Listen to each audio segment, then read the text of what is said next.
It is in fact a dirtier future. Dr. David Clark.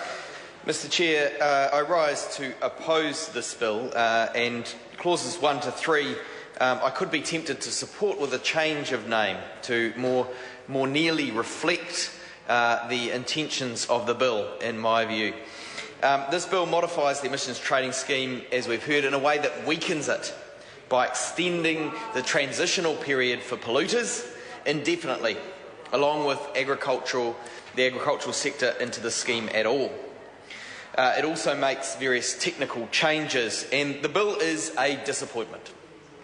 It's fundamentally flawed. We've already heard how the select committee process was rushed in order for the government to get this through in a time frame that didn't actually allow for the concerns of the sector to be heard, of the different sectors to be heard and taken seriously. We've heard how it is destroying the forestry sector and Mr Macleay's electorate, the man who chaired the committee.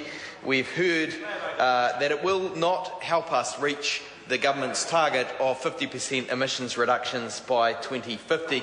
This bill reflects Nationals' delusion that the environment and the economy are contrary forces to be balanced against each other when they actually are dependent upon one another.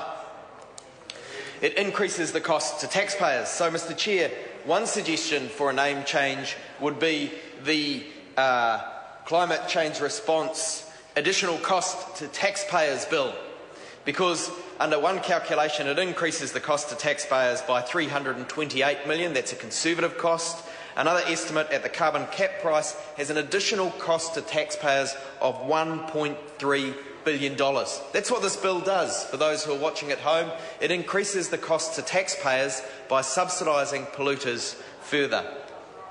So it could also be called, Mr Chair, I suggest, the Climate Change Response Certainty to Polluters Bill, because that is what it does. It gives greater certainty to polluters. Those who have invested in technologies of today and yesterday are given greater certainty over their financial future than those who are investing in the technologies of today and tomorrow.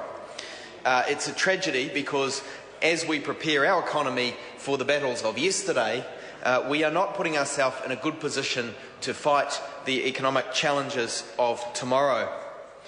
Mr Chair, it could also be more accurately called the Climate Change Response Weakening of Price Signal in the Market Bill.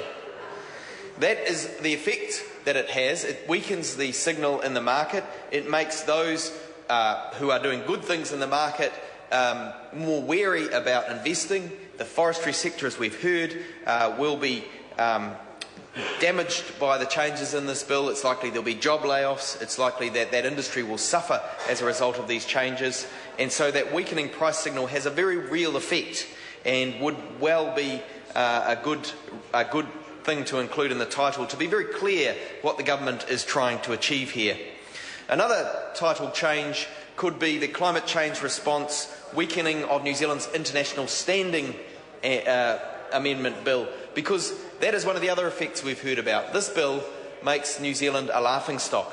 Where once we were pioneering an all-sectors scheme that sent a very real market signal, here we have a government running away from market signals. It seems to be a government that increases red tape on businesses but is not concerned to let markets do their bidding where they are actually designed to do so.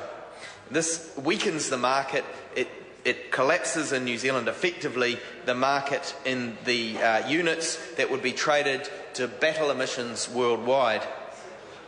And a further point here really is that this commencement date, I would suggest, should be pushed out forever, because this bill is not one that responsible parties in this Parliament can support.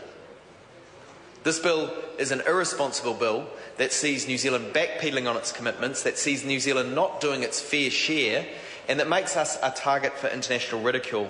So overall, Climate Change Response, perhaps Emissions Increase Amendment Bill would be a far more fitting title. The others I've suggested could also be picked up by the government. I'll be interested to see whether the Minister in the chair leaps to his feet and adopts any of these title suggestions to give a more real reflection of what this bill is achieving. Otherwise, Mr Chair, I leave those thoughts with you. Stephen.